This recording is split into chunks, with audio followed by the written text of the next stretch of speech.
Welcome to the Alyosha Society, where we are pursuing truth, beauty, and goodness through great literature. And now the Alyosha Society presents 5 in 5, where you get the who, what, when, where, and most importantly, the why on great works of literature, presumably in about 5 minutes. In this video, we're answering the question, why read the Aeneid? Get right to it. Background and summary. Rome. Let's go all the way back to the founding. Around 753 BC, Rome begins as a monarchy. 7 kings ruled Rome for about 200 years until something very bad happened. It involved the rape of a woman named Lucretia. Anyway, the Roman people decide no more kings. Ever. None. So 510 BC, the Roman Republic is born, and it thrives, and it grows, and it thrives, and it grows, both in power and landmass. Now, fast forward to a few decades before Jesus Christ is born. After several centuries, the mighty Roman Republic plunges into civil war after the assassination of Julius Caesar. Now, out of the dust of death and destruction rises a leader determined to rule Rome as a mighty monarch, Octavian, nephew of Julius Caesar. He changes his name to Augustus Caesar. But wait, the Roman people have been repeating the mantra and teaching it to their children for centuries. No more kings ever. So what does Augustus do? He hired a poet. That's right. He hired the best PR guy in the world, Publius Vergilius Maro, better known as Virgil. Yeah, that's right. The Aeneid is, at least in part, a big advertisement for the rule of Augustus Caesar, to convince a nation that had said no to monarchy for hundreds of years to not only accept it, but embrace monarchy on steroids. Augustus Caesar as emperor. The Aeneid tells the story of the Trojan hero Aeneas, who leaves Troy as the Greeks are destroying it. He sets out duty bound to found a new Troy. After stiff opposition, many adventures, much like the adventures of Odysseus in Homer's Odyssey, Aeneas finds his way to Italy, and he begins a civilization which would become Rome. Virgil employs various methods, but essentially what he does in the Aeneid is to put together a tale in which Augustus Caesar had been prophesied from centuries before to be the savior of the Roman people. No time to explain how here. Suffice it to say, it basically worked.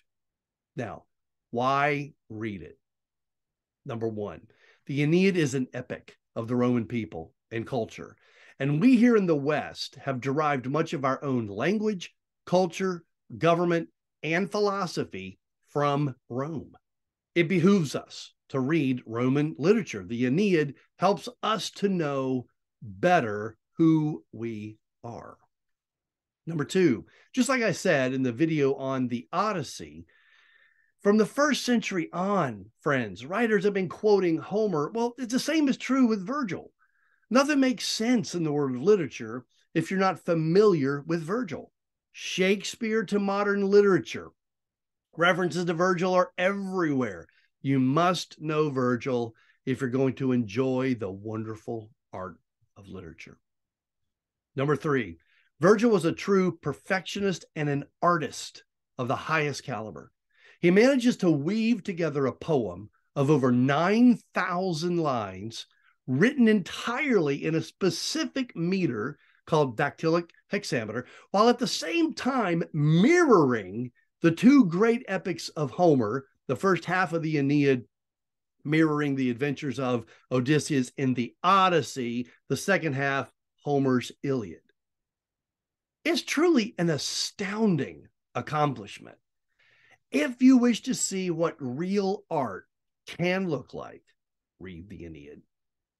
Number four, fate and free will.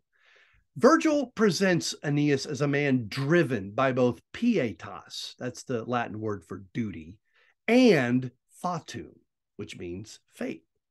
It's one of those big questions that mankind has wrestled with since the beginning. How can free will and predestination coexist?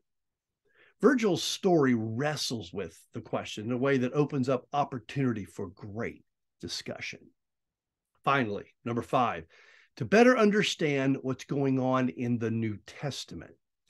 Yet nothing expresses the first century ethos of Roman dominance, Roman power, Roman authority like the Aeneid. The entire New Testament was lived out and written in this context and would have been well known to its writers and original recipients. So, for example, Acts chapter 9, Peter heals a man named Aeneas. What is that all about? What would it have meant for someone to embrace Christ as Redeemer and King and not the Roman Emperor? How did the first Christians wrestle with this tension between their allegiance to God on the one hand and loyalty to country on the other? The Aeneid is an invaluable resource for anyone wanting to appreciate the context of the New Testament. There you have it. 5 reasons why you should read the Aeneid.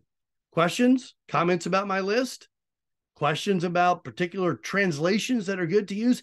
Email me, Bruce@AleoshaSociety.com.